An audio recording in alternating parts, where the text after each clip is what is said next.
اب میں اس کے بعد تقریر پیش کرنے کے لیے محمد سیف نثار احمد کو بلاتا ہوں کہ وہ آئے اور تقریر پیش کرے۔ السلام علیکم۔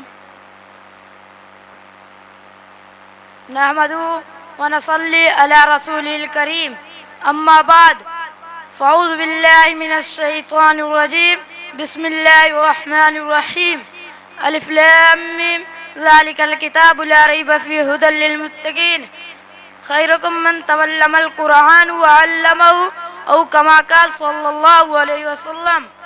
میرے محترم بزرگوں، دوستوں اور دینی بھائیوں، اللہ تبارک و تعالیٰ کی بے شمار نعمتیں ہم روزانہ استعمال کرتے ہیں۔ بہت سی نعمتیں ایسی ہیں جن کو ہم جانتے نہیں۔ یوں تو اللہ تبارک و تعالیٰ کی بے شمار نعمتیں ہیں جن کو انسان شمار نہیں کر سکتا، گن نہیں سکتا۔ انہی تمام نعمتوں میں قرآن مجید ایک عظیم الشان نعمت ہے جو ہمارے نبی امام الانبیاء سرور کائنات فخر موجودات حضرت محمد مصطفیٰ صلی اللہ علیہ وسلم پر نازل ہوئی۔ قرآن مجید اللہ تعالیٰ کی آخری کتاب ہے۔ یہی وہ مقدس کتاب ہے جس میں قیامت تک ایک نقطہ کی کمی زیادتی نہیں ہو سکتی، کیونکہ اس کی حفاظت کی ذمہ داری خود اللہ تبارک و تعالیٰ نے لے لی۔ قرآن مجید وہ مقدس کتاب ہے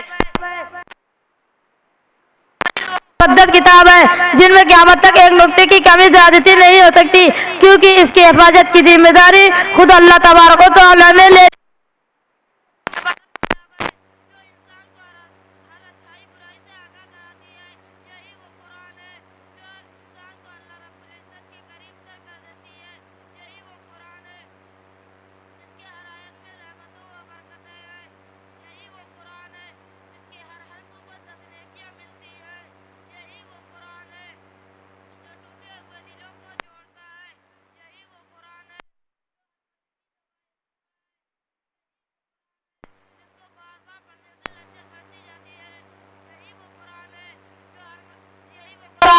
جو سب کے حقوق کو صاف صاف بتلاتا ہے، یہی وہ قرآن ہے۔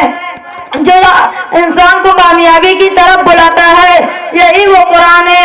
جو جنت میں اعلیٰ مقام دلاتا ہے، یہی وہ قرآن ہے جس کے بارے میں اللہ رب العزت فرماتے ہیں، اگر میں اس کو پڑھا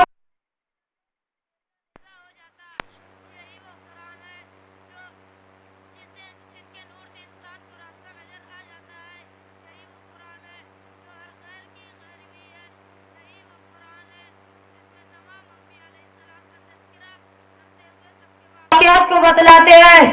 اللہ کا شکر ہے ہم سب اسی قرآن کے ماننے والے ہیں۔ اللہ کا شکر ہے ہم سب اسی قرآن کے ماننے والے ہیں۔ اللہ کی رضا اور تمام اقوام اکرام کو حاصل کرنا چاہیے۔ اللہ سے دعا ہے کہ اللہ پاک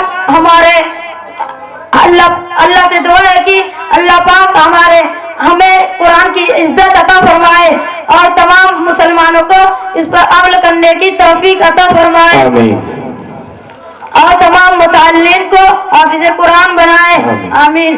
وما علینا الا البلاغ۔ بہت خوب، ماشاءاللہ، بہت ہی کم وقت میں بہت ہی قیمتی باتیں بتائی۔ اللہ تبارک و تعالی ہم سب کو اس پر عمل کرنے کی توفیق عطا فرمائے۔